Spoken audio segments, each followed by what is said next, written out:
Waktu kecil saya sangat akrab dengan kebo. Bahkan setiap hari Minggu atau libur sekolah, saya sering ikut Kang Jumeno Letek angon kebo di Padang Embarean, ngisi ing pantai Teleng di Pacitan, Jawa Timur.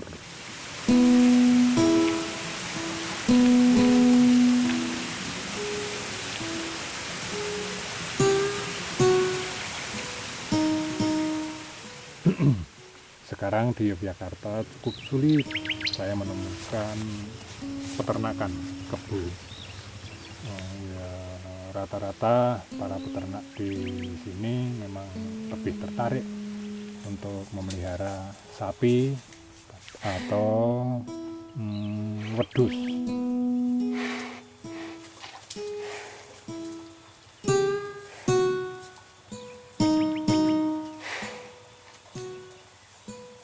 Untungnya seorang kawan yang memiliki usaha wisata alam di Kulon Progo menggandeng beberapa peternak kebo di sekitar lokasi wisata alamnya untuk ini mengisi paket wisata edukasi tentang lingkungan menggunakan kebo-kebonya, sehingga saya bisa nunut memotret kebo-kebo dengan segala aktivitasnya.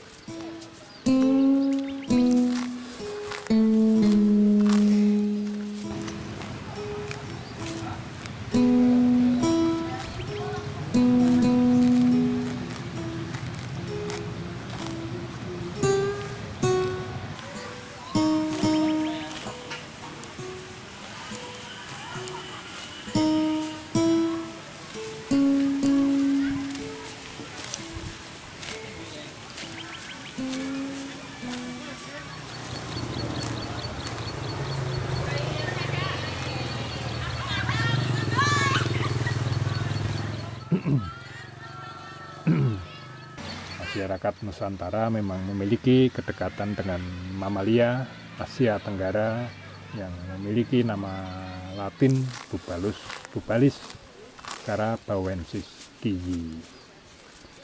Kebo membantu mengolah lahan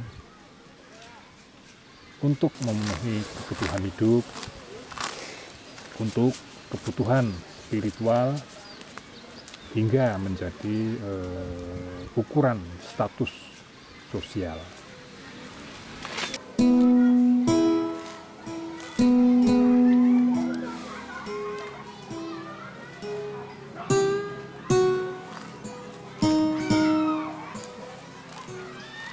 Di wilayah Banten, kebo dungkul dianggap sebagai binatang keramat.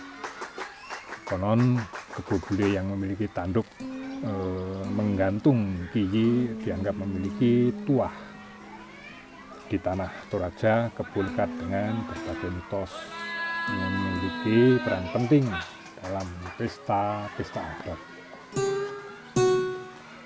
Dalam buku Babat Solo tulisan Raden Mas Said, leluhur kebo bule adalah hewan panganan Pakubuwono II.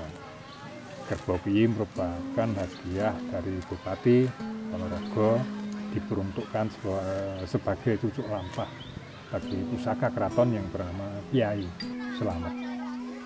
Di Sumatera Barat, kebo berkaitan erat dengan sejarah berdirinya Minangkabau.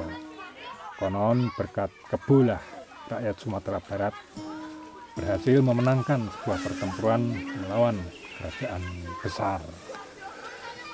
Atap rumah tradisionalnya juga menyerupai tanduk kebo.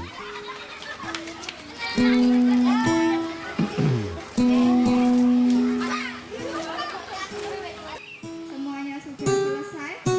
Nanti kakak adik yang lama dan yang baru foto bersama di rekan